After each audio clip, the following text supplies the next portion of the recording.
Comics the Magazine is the powerhouse periodical you need to have. From creator interviews to insightful articles, Comics delivers the best parts of the fandom each and every issue. It has an exclamation point in its name for a reason. So what are you waiting for? Get to your local comic shop and pick up the latest issue, and check out comicsthemagazine.com for more information. Comics the Magazine is what the fans are reading.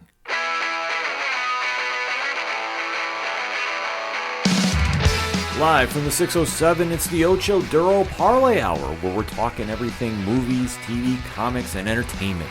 Join in the conversation on social media with the hashtag ODPH, because here we go.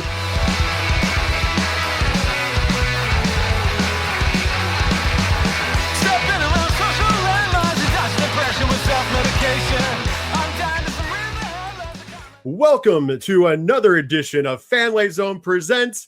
I am your host. My name is Rich. Of course, I'm the executive producer here at FLZ Zone. I am also a comic reviewer and featured editor for FLZone.com. And oh, do we have a great guest and a great book to talk about here. It is a book that is literally near and dear to my heart because you know, for most people watching this know that I host 607 TWS, the wrestling show, and talk pro wrestling every week right here on FLZ Zone's YouTube channel. And guess what?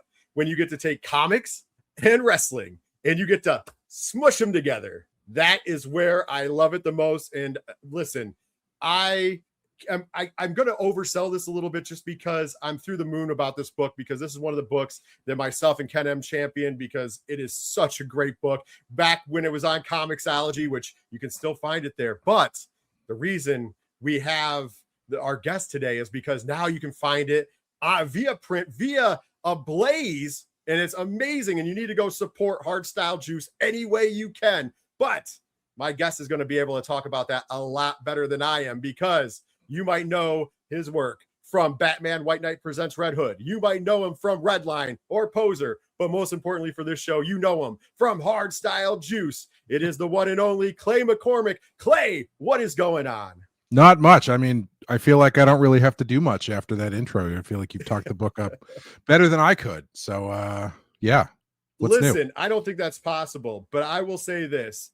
Going back, I'm going to share. I want to share something a little personal. Get a little personal here for a second. Oh, please. Couple years ago, when we've had you on a couple times with Ricardo talking about Hardstyle Juice, and then it was probably about 2 years now. We were at a Comixology breakfast for New York Comic Con. I was there as press. You were there, of course, showing off the book and such. And during these breakfasts, they used to have like a bunch of announcements and stuff. And that is where the announcement originally went down that ABLAZE would be putting out Hardstyle Juice in print. And I just remember looking across the room to you and like giving you like this, and you just giving me a symbol back. And it was just kind of like one of those moments where you're just like super excited and stoked for somebody, just because, like I said, I love this book. It mixes my two favorite things, comics and wrestling. Obviously, you know, that's near and dear to you as well. And listen, before we get too far off track, how did the story come to be about? Well, first of all, I want to thank you guys for championing the book, because doing books like this, original graphic novels or whatnot, it's always the hardest part is getting eyes on them, and you're always wondering whether or not it's going to go over. And you guys were really instrumental in getting the word out. So I want to say thank you for that. The original story. So Ricardo and I are both wrestling fans. We're friends, and we had been wanting to do a wrestling related comic for a long time, and I just couldn't come up with the story. Like nothing was kind of, because, you know, wrestling stories tend to be, either based on a real wrestler and, you know, road stories and biographies or whatnot, or they tend to be really depressing. And I wanted to do and, you know, they're depressing and they get into, they're mostly about stuff that isn't wrestling. The wrestling ends up becoming kind of a background element.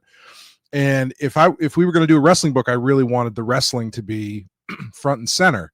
And, Ricardo just happened to send me this drawing that he had done of this female deathmatch wrestler with like a luchador mask on, and, you know, she had like tacks sticking out of her and a busted kendo stick over her shoulder. And for whatever reason, as soon as he sent me that, just looking at that picture, the entire story just like jumped into my head.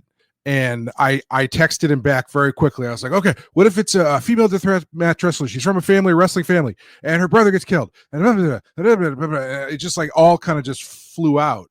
And so we did some concept stuff and wrote up a pitch for it. And it was a number of years after that we actually got the book up and running, which always, they say that publishing is a very slow business, which it is, but it feels a lot quicker when you're waiting for it to move. That doesn't make a lot of sense. Let me rephrase that.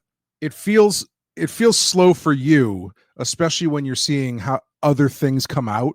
And so like we had this thing that we wanted to do, but in the interim, some other wrestling books had come out, and we kind of thought we were like maybe a little ahead of the curve because there weren't really that many wrestling books. And so, Do a Powerbomb comes out, and we're like, oh, gee, okay, now somebody beat us to the punch. And so, then a couple other books came out, but thankfully, I think our story was different enough and unique enough that it never made us lose faith in it.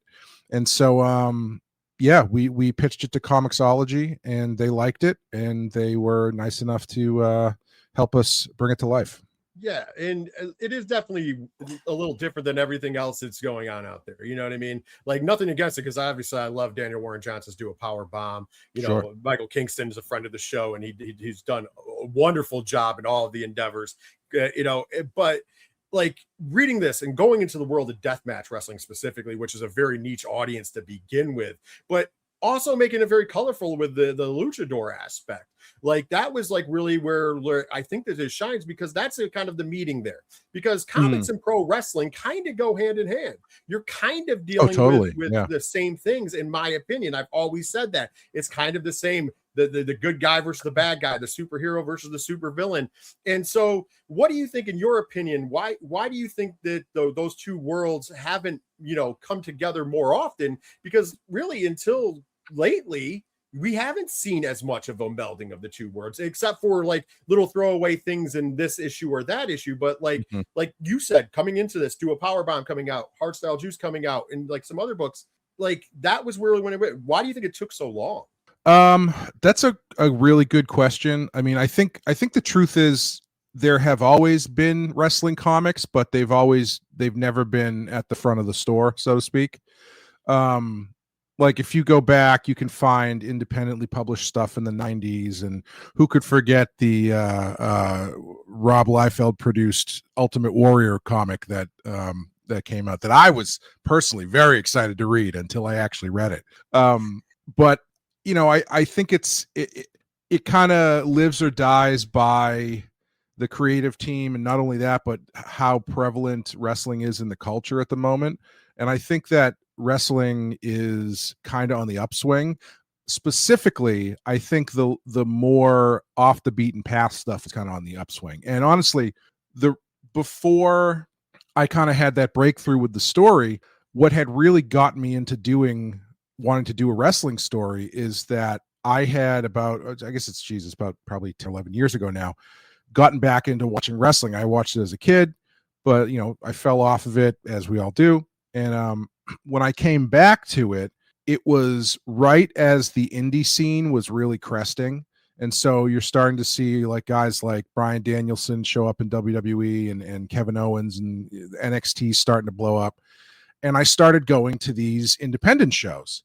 And the thing I was taking away that was most fascinating to me about it was, as a kid, you're there for the spectacle, and you're there for the larger than life clash of good and evil, et cetera, et cetera. But as an adult, especially as someone who works in an industry like comics, I started to get really interested in the culture, as far as the culture of the people who do this for a living, because I felt that there was a lot of parallels to between wrestling and being a comics creator. Because when I went to these independent shows, they do an intermission about halfway through, and it basically turns into a mini convention where all of the wrestlers have all their stuff up at their tables and they're selling pictures and everything. And, I just kind of keyed into this aspect of their life where it's like they're traveling around on their own dime to get their work in front of audiences and hopefully sell some stuff that can then help get them to the next event that they're going to. And so that kind of element really appealed to me. And also it's something, it has its own language and it has its own set of customs and stuff. And I found all that really interesting. And my approach to it was, I was thinking about it kind of like Twin Peaks, in that Twin Peaks is a story that on its face is a murder mystery, but the murder mystery is really there to act as an avenue into this world with very specific characters and very specific culture and stuff like that. And that's where the juice is the people and the community and the environment. The murder is kind of the dressing. And that was my approach to this that I wanted to take that I thought would be a little bit different. And I think you nailed it completely, because like you're speaking like right to my heart, because about 2004 is when I entered and started working in the pro wrestling business. Oh, that's right. I forgot. Yeah, you used to work. Yeah, or do you still do? Do you still do? No, I don't anymore. No. But but here's the thing, that was right in that thing. So like when you're talking there and talking about intermission and about, mini conventions, that's what they are. Like we had intermission just so fans could meet wrestlers, take photos with wrestlers, wrestlers could sell their gimmicks. And that's like, and I think that's really important that you don't always see shown places. You don't even always see that shown on documentaries or on, the shows. Like right now, I was going to use the pun. It's unreal to see something like WWE Unreal, where they're peeling back the curtain a little bit. Although I will say I was very jealous of their gorilla position, because ours never looked like that. It was just usually a table, a monitor, and a couple steel chairs. Yeah, but whatever. The WWE fancy, right? WWE gorilla looks like CENTCOM on like a aircraft carrier or something. It's crazy. And I was so jealous. The first time I saw that, I was super jealous. But that's a whole other side story. Let's not get off too track. But like, no, honestly, I think that's what drew me the most to Hardstyle Juices, because you get to see that atmosphere. And then there's a really good story outside of the wrestling and all the action that's going on. At the end of the day, like you said, there is this, murder, but it really comes together because the bond between Ray and Mona. And what was it that made you make that stand out? Like, why was that such an important thing to get across? Well, I wanted there to be a really strong familial aspect to the story. Not only because wrestling it's such a small community. Maybe it's a lot bigger than it used to be, but for so long, pro wrestling was made up of a lot of families. It's a very family business until you sell it for $1 billion. And I wanted to make sure that came through, because these are wrestlers, but they're also people. And the relationship between Mona and Ray, the brother and sister there, I thought was a really important linchpin, because it's just the three of them. It's Mona, it's Ray, and it's their father, King Castro. And when you take one of those elements out, the whole castle starts to crumble a bit. And it gave me an excuse to use the wrestling as almost as a therapy for Mona, to deal with her issues and stuff. And so I think when you do a murder mystery, or you do something like this, I always feel like the whodunit is the least important part. And I think if that's the only thing on the table, then it's not really going to resonate. But if you can get people on the side of the main character and really identify with them emotionally, I feel like that's the emotional closure is always more satisfying than the narrative closure, so to speak. Oh yeah, and once again, nailed it 110%. And I love, like I said, I just love that family dynamic, because it's a very, like you said, it's very real. And like getting into the really backstory of pro wrestling. And I mean, and everybody kind of knows that, whether it's, obviously, we can poke fun and have a little bit of fun with the fact that, Cody Rhodes theme music opens with wrestling has more than one royal family. And it's true though. Like, it's funny. Like, I like that he has it in there, but it is true. Like, you think about the dynasties, and especially in Lucha. So like, sure. Yeah, choosing Lucha is amazing because like we know about certain families. About, like, obviously the Mysterios come to mind right away because obviously that's, top levels, obviously what Dom's doing now, what Ray did before, and even then going back into Mexico and, Ray Sr. and everybody else. You get into all that, but then you have like La Parca, which most people don't realize is, we're on, a third or fourth generation of that family, and you just are passing it down, and that mask gets passed down. And sometimes you have the junior in front of it, and then the junior goes away. Like we'd have Blue Demon, and then he becomes Blue Demon Junior. Now it's back to just Blue Demon because he's been in that role so long. My favorite naming convention in Lucha is when they really kind of start stacking up, and so you have like son of Dr. Wagner Jr. or something like that, where it's one of those things where the further you get, you kind of forget where this stuff comes from. Like Penta was originally Pentagon Jr., who was a secondary version of another character called Pentagon, and it's that kind of thing where the family trees here get very complex very quickly. Yeah, the newest one, like, well, it's not new because it's been happening forever, but the El Hijo stuff is really good because everybody is the son of, or or now the daughter of. So it's kind of gotten we're now getting into it, and that's why I said in this book really does encapsulate that. It's turning into like medieval naming conventions where you're like, I am El Santo, son of El Santo. Oh, absolutely.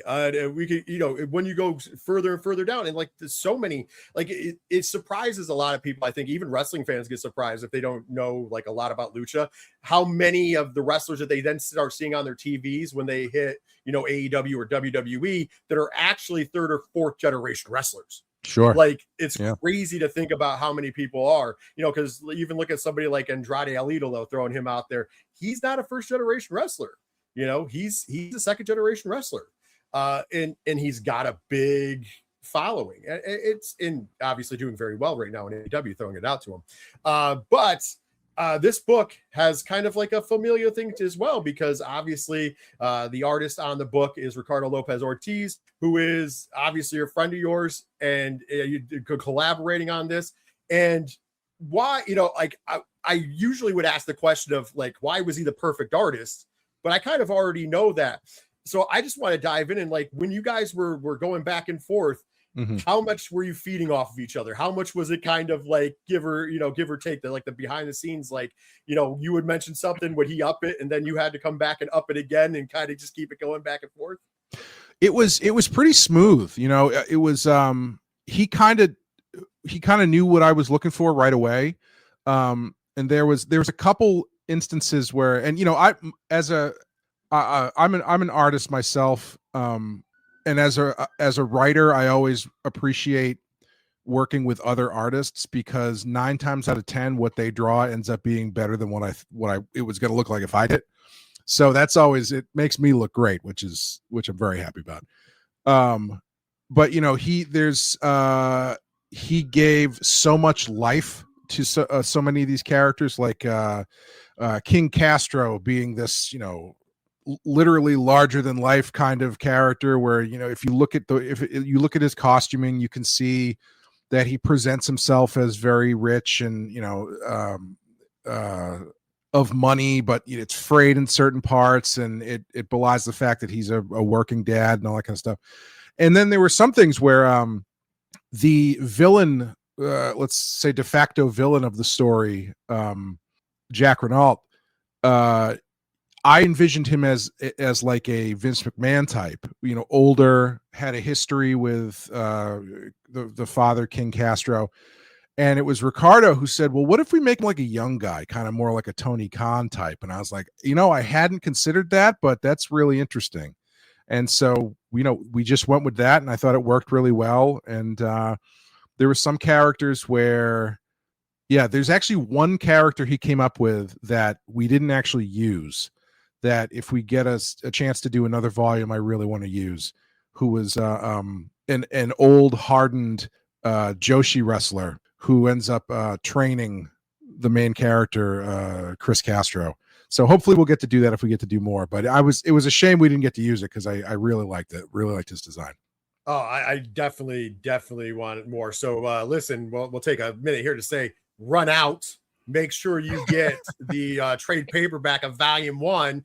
Let's get this. Let's put it in the world, because we need Volume 2. Trust me, after you read the story, I'm just saying, if you are a comic fan, you are a wrestling fan, if you're both like I am, you're going to be in heaven. This is going to be the book for you for sure. And I don't feel like I'm overselling that at all. I will gleefully in the comments tell everybody why this is so great. But after, it seems like you said your love for wrestling came back in after going to the indies. So now let's fast forward. After writing this book, after like putting this book out in the world, we're a couple years later. Not from the time you actually started writing, but from when it came out and really was completed. Sure. But how did that change your opinion on pro wrestling now? Like, how do you look at the world of pro wrestling now that you've done this like kind of in-depth look into pro wrestling? That's a really good question. I think with everything, when you get that deep into it, you kind of have to take a step back a little bit. And I think once the book came out, I think I did that a little bit where, one of the last books I did was something I wrote and published. I wrote and illustrated myself called Bloody Hell, which was a World War I graphic novel. And I had spent so much time researching World War I that a certain movie or something would come out and they're like, "Oh, you're gonna watch that?" And I was like, "Man, I can't. It's just I'm out of the trenches and I need a minute before I get back into it." And I will say that my sabbatical from wrestling was a lot shorter than my sabbatical from trench warfare, because there's always something new and interesting that brings me back. I think maybe the thing that's changed is I'm drawn a lot more to the up and coming wrestlers, I think, than I am the established stars now. For instance, I find myself watching the women's stuff a lot more because I think they're fantastic. Across every company, they're just doing really great stuff, and they're getting the spotlight in a way that that the men have had for literally 100 years, and they are grabbing the bull by both the horns and just getting everything they can out of it. And it's really fun to see. I was saying to my wife, around the time, I think it was when Becky Lynch left when she was pregnant, I said, "Wow, it's really interesting. We've basically watched her entire career." And I feel like with wrestling, especially before the internet, they would just come and they would just disappear. And then that was the last you'd see. I was always a huge Ultimate Warrior fan. One day the Ultimate Warrior just wasn't there anymore. And I kept watching, hoping he was going to show up. And I didn't realize that he held up Vince McMahon for $100,000 and they fired his ass or whatever. But, and then, one day they come back and it's like, "Oh, that's great." And then he's gone again. But now it's like you can really lock in and follow someone's career. And so it's been really fun to see some of these younger wrestlers, because I would say the indie guys who kind of came up through NXT and the founders of AEW, they were already kind of established by the time I started watching it. So being able to see some of the people who come after them go through the different systems and see what they do and where they end up has been really fun. That is so cool to hear, because like once again, putting myself in this, and what makes me happy about it is I had a front row seat to a lot of like people moving up. Like, you got to remember coming in 2004 and doing stuff like your Sami Zayn's. He was a little different then, by the way, just people can look it up. Your Kevin Steen / now Kevin Owens, Tyler Black, who's Seth Rollins, et cetera, et cetera. The list goes on. Those guys, Bryan Danielson, big one. Those guys were, and girls, because I got to see Mercedes Moné before she was did there. you? And then of course, Nice. Sarah Del Rey, before she was down, now training everybody down as the assistant head trainer of the PC for WWE as a whole, and etc. I could list names forever, but I got to see them in the front row seat. But I understood why other people didn't, because you had to go out, and even though people were going to the shows and there was a boom in the indies, you still had to go out and buy DVDs, or you had to go out and go to the show and get the DVD, or you had to go. It still was kind of almost like it was DVDs instead of tapes, but I'm still using it. It was still kind of the tape trader system. Like your friend would have a DVD, you would borrow it, you would burn it, you would whatever. And now with streaming, you can watch so much indie wrestling that's by the time they hit AEW or WWE, they're a known commodity. I mean, great, like a perfect example is Danhausen. Oh yeah, absolutely. Ate that character. I remember the first time. I mean, I remember seeing him when he was still wrestling in tights and no face paint. And to then creating the character was a little more horror based. Then that went into the Pee Wee Herman tequila dance. That's what really got noticed at first, if you remember. To then going on to AEW, now into WWE, where he's just a money making machine. Like let's be honest, and once again, amazing person. So I'm so happy that that's happening for him. But like, you could watch his whole career, like you said, and now fans get to see that. And it felt like it was almost a sheltered view, because then you're home fed for the indies, like wherever it was, whether in my case, I worked for Square Circle Wrestling, so 2CW, but then I would also go to CZW shows, and I would also go to you would have your home fed, so you would get to see guys and girls there, but then you didn't get to see them elsewhere as much unless you bought DVDs off of like High Spots, right? Now you are able to just like YouTube. And it's amazing. And now with my AEW and my AEW adding more and more indie promotions, it's been fantastic. So I really like hearing that, because it just shows how healthy the business is. And once again, when hearing somebody come in here, and I also understand your break, because when I left the wrestling business, I can tell you right now, I didn't even watch wrestling. Mind you, I'm a lifelong fan, watched my whole life. I took about a year and a half off of watching. The first show I saw coming back is I took my son to an NXT show when the first time they went on tour outside of Florida. It was in Albany, New York. Excellent. And so I took my son up there. It's about 2 hours from where we live. So I took my son up there to watch. And it was funny because I kind of got tickets from an old friend who was wrestling on the show. I won't put it over, but and it was one of those things where it's like, oh, it's about time to dip your toe. And I ran into a bunch of people, because we travel all over the state of New York with 2CW. So I ran into a bunch of people like, I haven't seen you in so long, and And it was nice. And then all of a sudden, back in the fold, off to the race again. You know what I mean? So to speak. I will say also, when I was working on the book and I was researching the book, I was just devouring everything. I was watching, I was going to shows, I was watching AEW, I'm watching WWE. I was watching New Japan.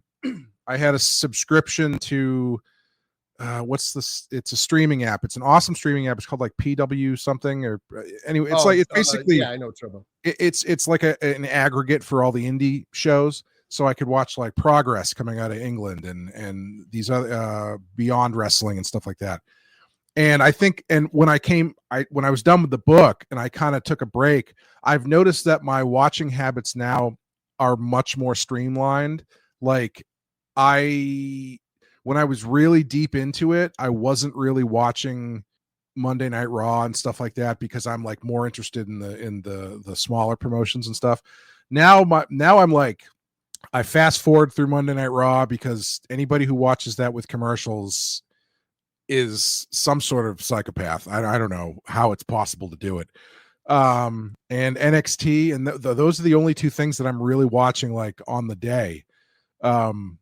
And it's, I'm still dipping in on other things. Like I watched the most recent AEW pay-per-view that was on the last weekend, which was great, but I'm not watching that weekly quite as much. And so, you kind of got to find your groove to what kind of scratches the itch. And I still love going to the indie shows when they're around there. We used to have this place. It was a brewer. It was the cannery for a brewery that was, I would say, maybe a 10-minute drive from my house, that would put on a show every other month by a local group called Focus Pro Wrestling. They're really great. They're out of Massachusetts.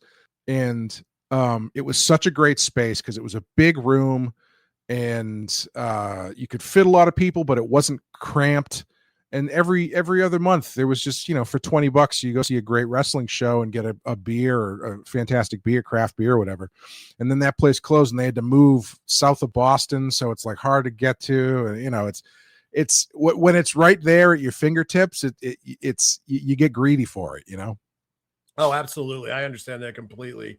And yeah, I'm the same way. Actually, it's funny what you say about watching commercials. I don't watch the commercials on Raw only because that's usually when I'm working on like comic reviews and stuff, because it's Monday. Sure. So like it's on in the background, and then I just like as like it's a good time to like writing breaks, and then I look up and I'm like, okay, do I want to watch this? Okay, go back. Like it kind of works out for me. But outside of that, I definitely agree.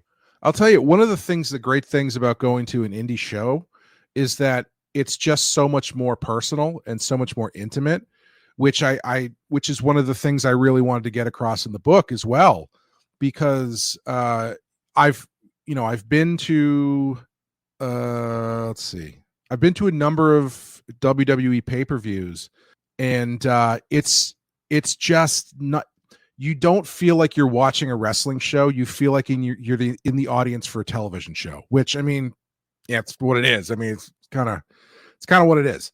But like, you're just sitting there doing nothing while they're running their promo packages and everything. And then there'll be a match for a few minutes. And then it's like 15 minutes of other crap when it's just commercials and blah, blah, blah, blah, blah. And it's just, when you get to these smaller shows where some of them don't even have chairs and you can just stand up against the ring, and you're close enough that when these guys hit the turnbuckles, you can see the whole ring shake.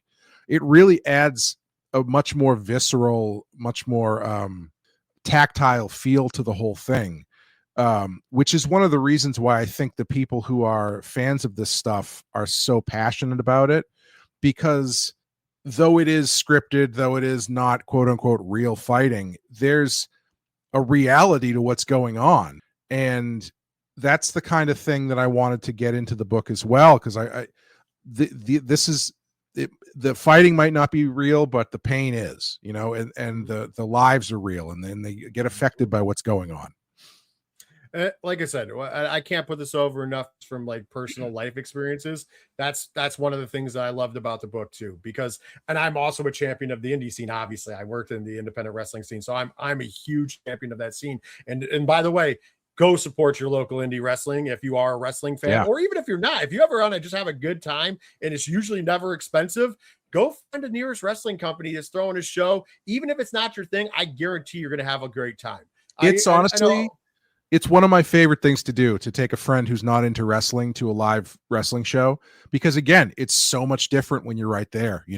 There's a certain level of like, it's almost like watching a magic trick where there's a certain level of sleight of hand going on, which I think helps. Part of why the ring ropes help so much. There's just enough obfuscation of your visual to what's going on that really helps the suspension of disbelief with everything. And so being right there and being a part of it is so much different than if you're just watching it on TV.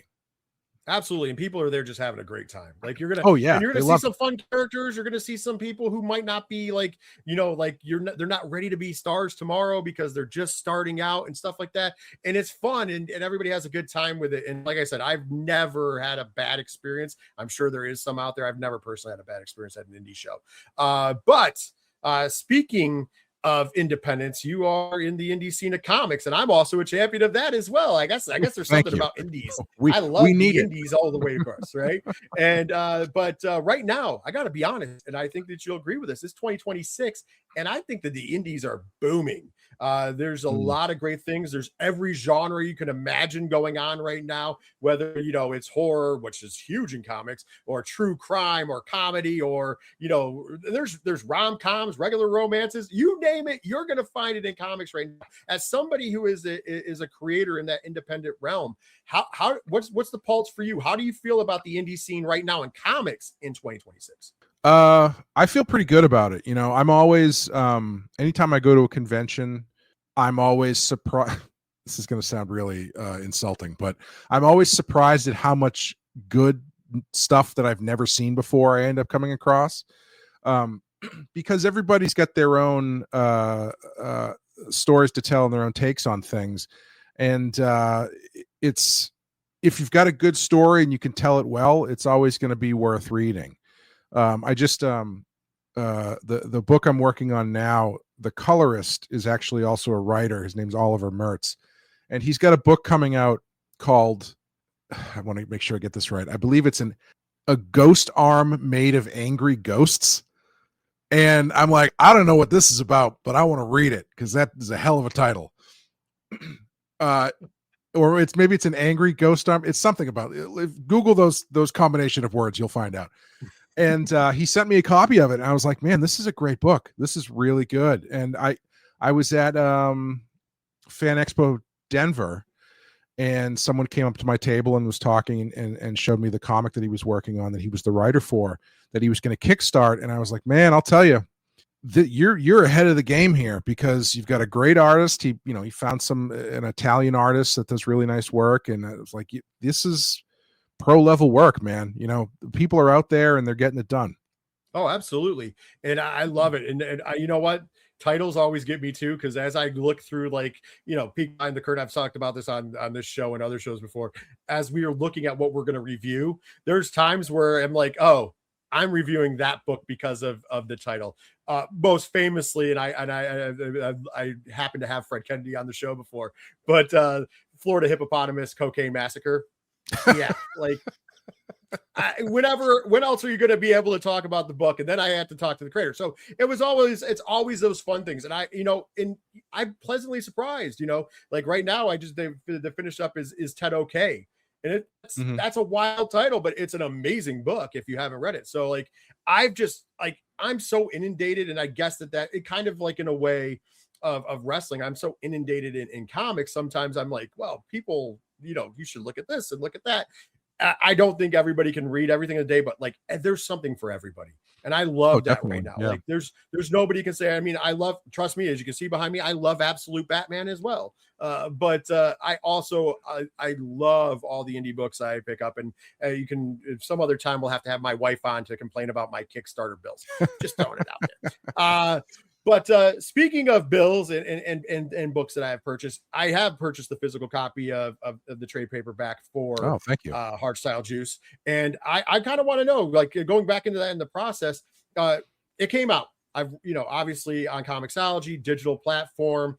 I know that some people have strong feelings about reading digital. I've always said I've gotten so used to it because of reviewing comics, because most of the comics I get are PDF form. We do Hardstyle comics as well. But just from your standpoint, as a creator of the book, how the presentation, when you got the physical copy in your hand, already having the digital copy, how did you feel about it? What's the biggest differences in the presentation, likes and dislikes, just as the physical book as well? Well, working with Comixology, it was my first time doing a purely digital first release, and the actual process of making the book wasn't any different. But once the book was done, the first thing that came to my mind was, I don't know how to get people to buy this, because you can't hand a digital book to somebody at a convention. And I've always had the best success at conventions selling my books when I get a chance to, talk to the people and tell them what the book's about, and they can hold it in their hands, and then they'll go, oh yeah, great. So I'm like, well, what the hell am I going to do here? And so what I ended up doing was making postcards and putting QR codes on the back and just handing those out to everybody I could. Be like, I'd tell them about the book. I would have some of the artwork there, and then I would say, take this, use the QR code. It'll take you right to hardstylejuice.com, where you can buy the book, which you still can, actually. It goes directly to the Amazon page now. And I was like, this is fine, but it's not the same as having the book in your hands, and I've always been more of a book person than a digital person. And it's just, I think it's having it there to show people, to talk about, and to let them walk away from your table at a show with it it's just a really satisfying experience. Oh, I agree. I'm also a big fan of the physical copy. I've often talked about that. There's books that I review that I still buy the physical copy and read it. Mind you, Sure. I've already Yeah. read it once. But the whole thing is I like the act of actually flipping the pages. I like the act of the page turn because that's really hard to mimic. I mean, Neon Ichiban's doing a great job with it, but it's still hard to get the exact flip of a page and the surprise you get when you flip it over and it's done right and the book's laid out perfectly. And honestly, that's kind of what I miss. The biggest hurdle we had as far as actually making the book was when we started doing it. When I was writing the first script, I had at least one double page spread in there, and my editor was like, honestly, probably not the best way to go because they don't read, they're tough to do digitally. And I was like, yeah, that's a good point. So if you go through the book, you'll notice there, I don't think there are any double page spreads in there because they just don't translate as well into digital as they do in a hard copy. No, you're absolutely right because the spreads are the hardest to read when you're looking at a PDF. Trust me, from somebody who has to do it all the time because you have to go back between the two just to get everything in there. Like, so I got to ask, did you and Ricardo, did you guys put anything extra into the book when you did the book? I mean, I have, like as far as like going and putting maybe some artwork that missed the cutting room floor. That's a really good question. I don't know if I got that far in the book. So this was supposed to come out last year, but things got messed up because of the distribution model of basically imploding on itself. So my memory says no, that it's just the book, because there honestly wasn't a ton to put in, because we had our pitch deck that had some character designs that Ricardo did, but that was basically it. When you start these things, you have big dreams about what you want to do, and then once you see how much it's going to cost to do it and how much time you have, you have to pare things back. My plan, what I wanted to do was at the kind of like sort of like at the end of each issue of Watchmen, I wanted to do essentially an article from an in-universe wrestling website that would kind of give a little bit more, widen the world a little bit, do a little world building as far as talking about different wrestlers, or maybe doing some history and stuff. So you don't have to worry about jamming that stuff into your actual story. You can kind of populate that at the back. But we didn't get a chance to do that, unfortunately. In retrospect, digitally, I guess I could have, because it doesn't cost anything for me to write more words. But yeah, that was one thing I wanted to do that we didn't get a chance to do. I really would love a black and white version of this, because one of the reasons I loved Ricardo's artwork for this, I love it in general, but one of the reasons I loved it for this was because he has a very manga influenced style. And I thought that was a perfect fit because his action is so big and so energetic that it really it raises up that level of it makes the movie look like the poster, if that makes sense, because you've got these larger than life wrestlers, but fight scenes in comics can be stiff. And so how do you get across this sort of spectacle and pageantry? And his artwork just absolutely knocks it out of the park. And Heather Moore's coloring that she did it. It's just like the combination is fantastic. But there's an element that I thought was missing. Well, not missing, but I really wanted to see a black and white version that read and felt a little bit more like a manga, because I think his artwork lives equally in Western and Eastern comics. It's funny you mentioned it. It's going to be hard for people at home, and I'm not going to get up to like show up. But if you look straight above my head, the top photo up there, that's a black and white photo. That is actually Ricardo's work.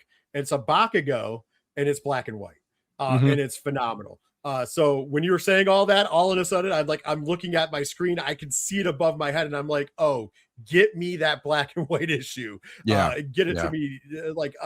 That's going to be amazing. If you guys could do that, I will personally be buying at least one copy, because like I said, I right up there is amazing work. And I can't put it over enough. And the colors look, don't get me wrong, the colors in the book look fantastic. But like knowing what he can do, just like I said, with the picture behind my head, oh, absolutely Absolutely. There Let's have was some fun. sorry, Go ahead. before we do, I just wanted to say there's a story that we want to do maybe sometime in the future that is the backstory of one of the characters and her time in Japan. And I always kind of imagine doing that in black and white and making it really look much more like a manga. Especially since our letterer, when he started on the project, he's like, I've got this I've been wanting to try out this new manga influenced lettering style. Do you think it would be working? I'm like, absolutely. Just lean into it, because I think, it's not quite it's a little bit more than a Western look, and it's a little bit, it all works together really well. Oh, absolutely. Absolutely. And once again, everybody go out, buy the trade paperback so we get volume 2. And there you go. You got Please. There is no, as you heard, no shortage of thoughts on what we could get. But let's have some fun. Let's have some fun here. Sure. And we're going to do some little bit of wrestling fun. Of course, as we record this will be coming out after SummerSlam, but SummerSlam is coming up for WWE. And of course, we're on the road to the big event for AEW, of course, being All In. Now, you can pick either or, you can pick whoever you want. But if we were fantasy booking and we could book Mona on either of those massive cards, taking on anybody you would want, who would you pick to be her opponent? Great question. So the thing with Mona is that she doesn't have a lot of experience wrestling. Well, let's just say wrestling full stop. She's had a very interesting introduction into the world where she knows she's a deathmatch wrestler. And so traditional wrestling is something she has to kind of warm up to a bit more. So on the surface, I want to say she'd probably be more at home in AEW. But even so, like I feel like the story there is to put her against someone like Mercedes or someone who has more experience in actual wrestling, to show her exactly how green she really is, when you can't just pick up a chair and hit somebody or smash a light tube over their head. You actually have to tell a story in the ring. What is she going to have to learn to do that? I agree. I would be cool to see like her in there against a straight wrestler, but I would also say my pick, just throwing it out there, would also be AEW. It would be for All In, and this person's dance card is now opened up. I'd love to see her in there against the Toxic Spider Tekla. Once again, you have a talented wrestler, but also not afraid to get a little bit of a more hard edge, if you will. Tekla so would beat the shit out of her. So I think that would be perfect. Now I feel like she would be really good friends with Willow, and would probably not listen to Willow's advice going into a match with Tekla and end up getting her ass beat pretty handily. I could definitely see that. That'd be a hell of a storyline, by the way. I think we could book. I think I could come up with some booking for that over the next couple weeks, pretty easily, honestly. Let's flip it the other way. So now let's say we're doing Hardstyle Juice Volume 2. We're putting that out in the world. We're gonna be, let's get that out in the world. But let's say we're doing it, and let's say that we can offer you so you can use any licensing of all time. Because I don't want to just stick to people now. I want all time. What wrestler or wrestlers, if you want to get a few in there, would you put in Hardstyle Juice Volume 2? If you, like I said, contracts be damned, anybody you want, and it could be from anywhere. See, if Ricardo was here, he could probably give you a better answer, because he's much more fluent in the Japanese wrestlers than I am, and I feel like that's probably the answer. Is like Okada or someone like that.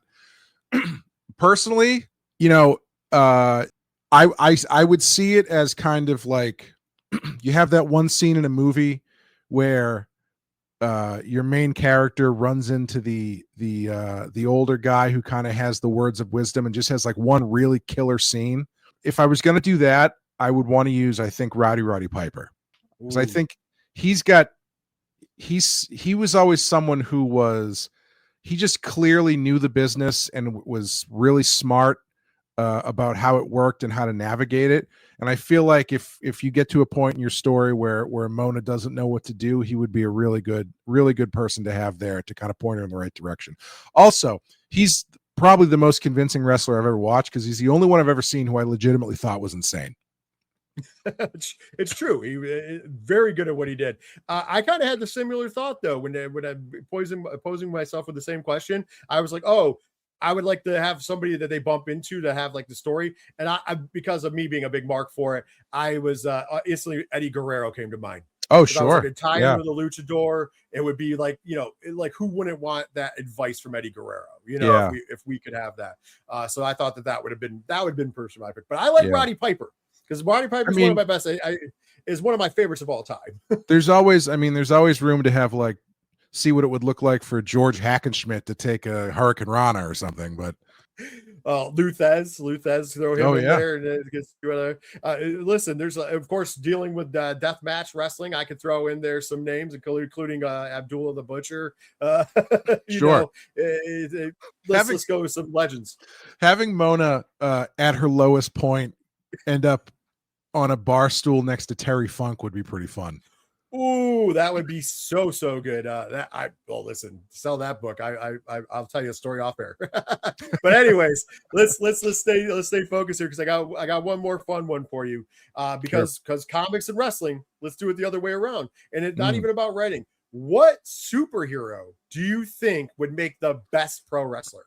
Oh, geez. All of them, I think.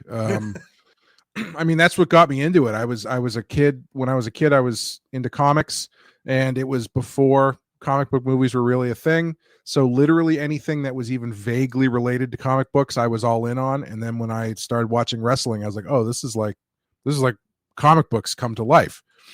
But if I were to pick one comic book character who would be a great, well, Spider-Man has the wrestling background that one time. It's tough because their superpowers kind of give them a bit of an upper hand. Yeah, it is. So honestly, my personal choice, because I've wanted to do this in a story for a long time, even though someone has already beaten me to the punch, would probably be Bane. I think Bane is the most natural. Take him out of that world, drop him into the wrestling world, and I think that fits pretty seamlessly. Especially if you think 1980s, the big, Oh, of course. He'd have main evented. He would have main evented the Garden with Hogan back in the 1980s. Easy. Yeah, and he would have broken Hogan's legs at the request of somebody, probably. he would have taken the offer that the Iron Sheik allegedly passed up. Just throwing it out there. But I can tell you though, I don't know if Bane would be the best in-ring partner, because I really don't think Bane would job for anybody. And I was going to say, yeah, I don't think so. He could have been a real life Zeus. Yeah. Is that how it works? Was Zeus in the movie? He didn't. Well, no, but that was what they were worried about, because they really didn't train him to wrestle. And then he came over to do the spots, and it was kind of hard. So if you notice, he doesn't really job, but it's not exact. It wasn't one of those, it doesn't work for me, brothers, I don't job. Sure. You would have to get him on the ground and have him actually wrestle. So they kind of worked around it. Giving him credit, though, looked amazing doing so. But I'll tell you, the last book I was working on, I was really under the time crunch. So I was just, head down. And for background, I booted up Netflix and watched pretty much every WrestleMania I had never seen. So I think I watched 2 through 29. I think I watched like 26 or 27 WrestleManias in like 2 weeks. And the thing that stood out to me so much was in those early ones, man, they just throwing those guys in there and just praying that Mr. T doesn't embarrass himself. It's pretty amazing the show that they can put on with basically a wing and a prayer and a little bit of improv and knowing when to fall. Yeah, and then speaking of the Roddy Piper story there, if you get into it, Roddy Piper throwing the stool at him was not something that was not in the script. Roddy Piper threw the stool at him because he's like, I just wanted to piss him off. Do something. It's looking terrible. At this point, if he really starts fighting me, that's fine. Yeah, like that. That's why he's the best. He's like, so I threw the stool at him. Why not? Yeah, exactly. That is why he's the best. All right. So before I let you go, what do you got? What do you got in the pipeline? What do you got in the works that we can be looking forward to that you can talk about? Of course. The next book that I have coming out is it's called Satanic Panic, which I'm the artist on. It's written by Matt Miner, so it's he and I are the same team that did Poser a handful of years ago. Are back to do back in the horror realm.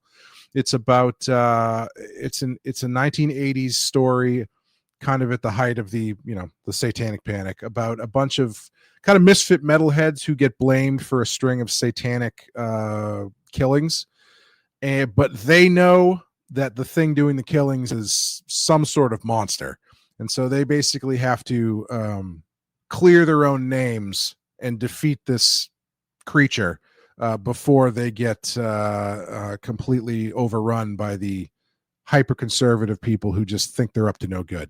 It's I explained it to someone, they were like, oh, so like the West Memphis 3? I'm like, yeah, but if the West Memphis 3, if it was actually a monster that killed everybody. I'm like, oh, okay, that makes sense. And that sounds so awesome. And I've been working as I've been working just to plug it because it's coming out kind of soon. I've been working as the editor on Sean Murphy's new book coming out with Image called The Last Driver, which is I think some of the best, if not the best art I think he's ever done. It looks incredible. He's doing it sideways, basically long ways. So the double page spreads are the length of 2 comic books.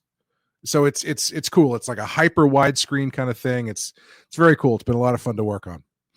I'll definitely have to check that out. I did see that in the solicitations, and definitely we'll definitely have to check out the Satanic Panic. That sounds like horror's right up my alley. I mean, with wrestling, with comics, I'm a huge horror guy, so it's kind of always, it's hitting all of my my buttons, if you will. So I'm definitely, and we'll definitely have to, we'll have to bring you back and we'll talk about it when it's. Oh, please, love to. I'd love to talk about that more. But listen, I can't stress this enough. If you are a pro wrestling fan, if you are a comics fan, if you are especially a pro wrestling and comics fan like myself and Clay, make sure you get to go to Amazon, go to whatever, go to hardstylejuice.com, go to your local comic shop and ask them to order you the trade paperback for volume 1. And that's right, I'm going to call it volume 1 because we are going to get another volume, because we are all going to come together to do this. Volume 1 of Hardstyle Juice. I promise you, you will not regret it. The story is fantastic. The artwork is phenomenal. It is a win across the board. I quite honestly, like I said, I know that I am really like giving it the hard sell, but if you see this and you read it and you don't like it, message me personally and I will tell you that you're wrong in this case. I just want to throw that out there. Message him. Don't message me. Message him. Yes. Send the hate mail to me. Yeah. I will take it, because I don't think there's going to be any, because honestly, it speaks for itself. I can't even do it justice, and that is with me putting it over as much as I possibly can. Clay, thank you so much for joining me today. Thank you for talking about the book. Thank you for making the book. As always, like I said, we'll have to have you back for the Satanic Panic as soon as you guys are launching that, as well as anything else. You always have an open door here at Fanlate Zone, and we'll always talk to you about it. But yes, thank you so much for joining me. No, thank you so much for having me. Of course. It's always a pleasure. Thank you, but the pleasure's all mine, I promise. And I'll tell you what, after you go get Hardstyle Justice and you do yourself that favor, make sure you check out everything else we got at fanlatezone.com and of course on the Fanlate Zone YouTube channel. But for this edition of Fanlate Zone Presents, I'll bid everybody adieu. See you later.